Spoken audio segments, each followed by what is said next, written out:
think, well, disease, earthquake, all these things make God unhappy. What do you think? And finally they decided, you know what really makes God unhappy? There are a lot of people in this world who have nowhere to sleep at night. They sleep in cardboard boxes. They sleep under bridges. Ah, that's a good one. Well, I'll tell you what, Miller, why don't you go build a house for everybody who doesn't have a house? Everybody? Do you think God would be happy if anybody said, no, sir. Well, you better get started. And Millard Fuller founded Habitat for Humanity. And they haven't built a house yet for everybody in the world, but they've built 200,000 houses so far.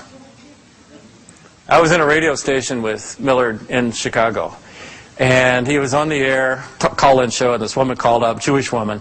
She was furious. She said, I gave to Habitat for Humanity, and then I started getting all these mailings with all this Jesus talk. What is all this Jesus stuff? I don't believe in Jesus. I'm a Jew. And Millard said, well, of course, Jesus was a Jew too, ma'am. But he said, ma'am, you don't have to be a Christian to live in one of our houses, and you don't have to be a Christian to help us build one of our houses. But I got to tell you, ma'am, the reason I get up every morning, and most of my staff gets every morning, and do what we do is because we're trying to be like Jesus. And we think Jesus wouldn't be happy if there's anybody who doesn't have a house. So that's one of the last reasons why I believe, simply because I've seen the gospel work out in the people I admire most. C.S. Lewis said this. He said, if you read history, you will find out that the Christians who did the most for the present world, like a Millard Fuller, Paul Brand, were precisely those who thought the most of the next. Aim at heaven, and you will get earth thrown in. Aim at earth, and you get neither. Well, I've talked a long time, and I did agree that we would have a question and answer period. So you want to explain the rules here? Thank you very much for coming and for listening. And we're going to go into that scary period where you can ask me, well, let's see, you can ask me almost any question. I was going to say not about the Iraq War, but I'll be glad to talk about the Iraq War. And probably not the ordination of gay bishops. I really don't want to talk about that tonight. But most any other question, I'll be glad to answer.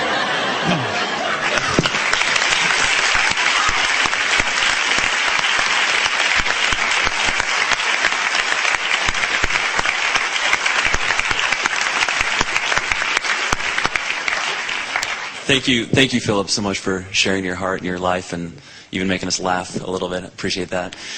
For the Q&A session, if you could keep your question, just one question per person, and I was going to say keep it related to the topic, but he just said that you can pretty much talk on any topic you want. So that's right. Just come up here and make sure you speak into the mic so we can hear you, and then just one question per person. Hello. Well, great job. Thank you. I wrote a lot of notes. Are you truly from Canada, or are you just... No, I'm not, but I'm representing. You should go. It's a very nice place. Yeah. Well, and not only that, for those of you who travel overseas, it wouldn't be a bad thing to put a Canadian flag on your backpack. That is the truth. That is the truth. Okay, well, I have just one quick statement and then one question.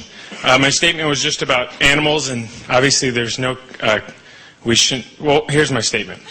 I wrote it down so I wouldn't ramble, so I'm reading now. God did let us learn from the animals a little bit, I believe, is because no animal or cat or dog you've ever seen commit suicide. They don't self-inflict pain. I think that's something that, they don't hold their breath forever. They don't even know how. Animals just be, and I think that's something that God taught us that we can learn from. Okay, my question. I'm a Christian, and I'm really confused, and this has to do a little bit with the election, but I don't want to get into specifics or anything. But the fact is, the more I think about becoming more like Jesus, I think about giving all your money away, like St. Francis, taking off all your clothes, giving everything away, and going and follow Jesus. And the more I think about that, I think about what would Jesus do? The WWJD bracelets. I think about forgiving your enemies, loving your enemies. Like you said, becoming Jesus is very complicated because you don't really want to love these people or forgive these people. I think about turning the other cheek. No revenge there. I think about don't throw the first stone. We're not supposed to judge anybody. And the more I think about it, the more I see as, I don't want to categorize labels on it, but I think of like a liberal perspective in the sense of forgiving and second chances and all that stuff, as opposed to the term that we hear, Christian conservative. I think of myself as a Christian liberal, and I think, and I'm confused because when I look at the news, they don't exist. I think maybe Martin Luther King, maybe Jimmy Carter, I don't know, but Christian conservative is what I see everywhere, and I don't really identify with that. So my question is, one is, it has to do with a little bit where you talked about the church, your own personal experience with the church, and sometimes that seems like a little bit more conservative, and now I'm rambling, I understand. So my question is, why is that? Why, when I think of Jesus, is it not really what a Christian conservative is? It seems like to be a pretty big gap there from my point of view. And then also the question is, who would Jesus bomb? Who would Jesus what? Bomb. Bomb. So that's kind of the... Anyway, I'm going to go sit down now. Yeah, I wrote in one of my books, sometimes I ask myself, what would I rather be, the most liberal person in a conservative room or the most conservative person in a liberal room? And more I feel like that's my only option.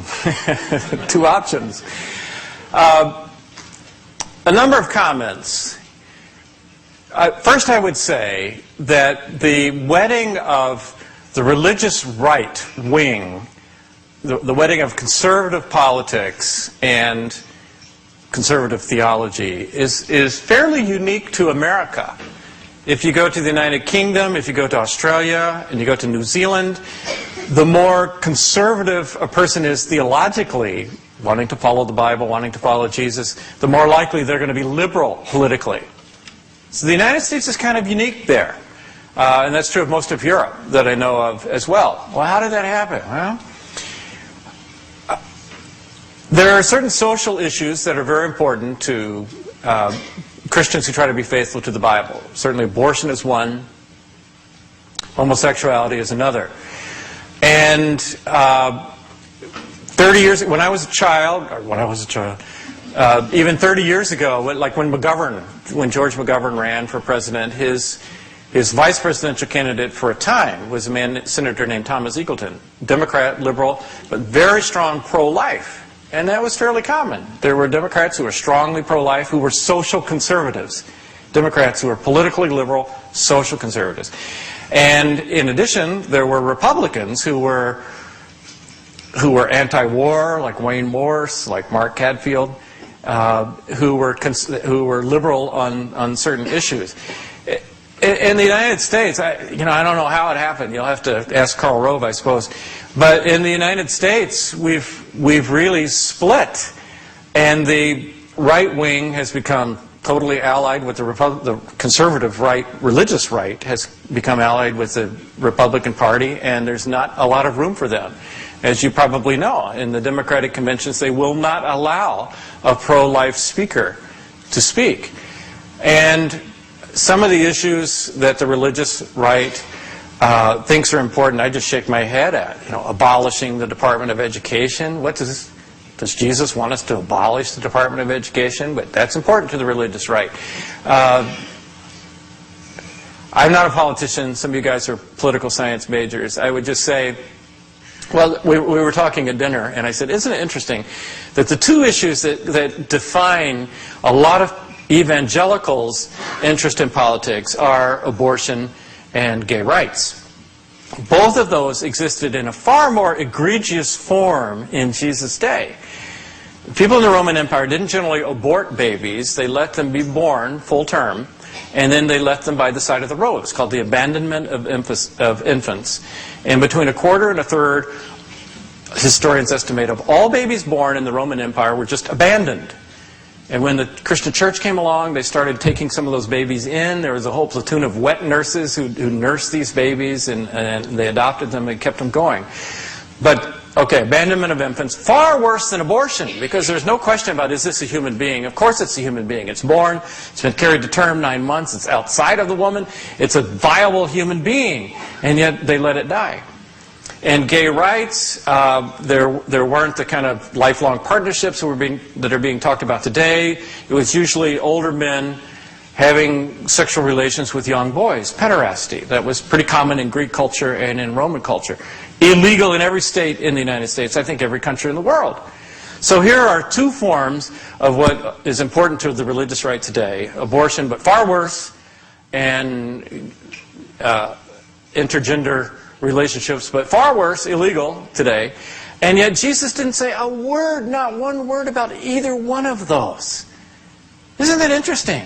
That the 2 issues that evangelicals get most exercised about existed in Jesus' day in a far worse form, and he never even mentioned them. That seems a little strange to me. Now, he talked a lot about wealth, as you say. He talked a lot about enemies. He talked a lot about a lot of things. But he didn't talk about those things. So when I look at that, I think, am I following Jesus, or am I following some kind of 21st century American little thing going on here? Now, I think both of those are important moral issues that I have to deal with, but they're not as important as some other issues that I have to deal with that were important to Jesus, evidently. So you rambled in your question, I rambled in my answer. We didn't solve anything. Next question.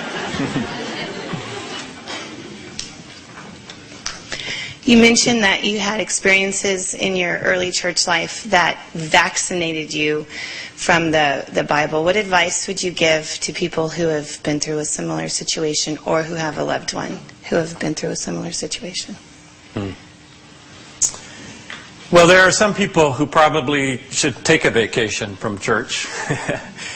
And I think that's okay. However, I think it's not a good long-term solution, because it's very difficult for a person to maintain a spiritual warmth alone. The Christian life should come with one of these warnings. Do not practice alone in your home. I guess my advice would be to find a grace-filled place. Could be just a small group, could be a group of friends, where you're rewarded for honesty, not punished for honesty. Jesus was that kind of person, and I think the church should be that kind of institution. It often is not. A lot of people, the last place they would think of being honest is in a church. But I have been fortunate enough, graced enough, to find churches where I could just say, even as a teacher, man, I read this passage and I'm really struggling here. I have a hard time even believing this. And I know I'm not really living up to it. And I wouldn't be kicked out of the church for saying that.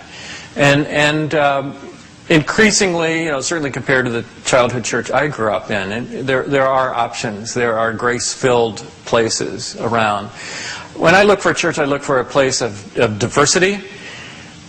You look at the Pharisees. What was wrong with the Pharisees? The Pharisees were very upright, outstanding citizens.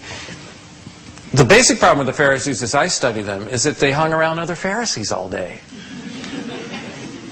If instead of just being around Pharisees, if they'd been with some of those tax collectors and prostitutes and different people, they wouldn't have such a neat little view of the world.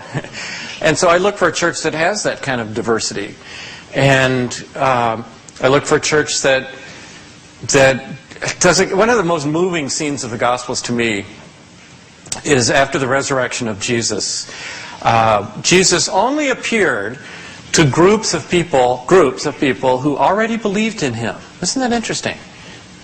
That proves that Jesus was not an American. If I were Jesus, and I was raised from the dead, you know where I'd be Monday morning? Pilate's porch. I'm back.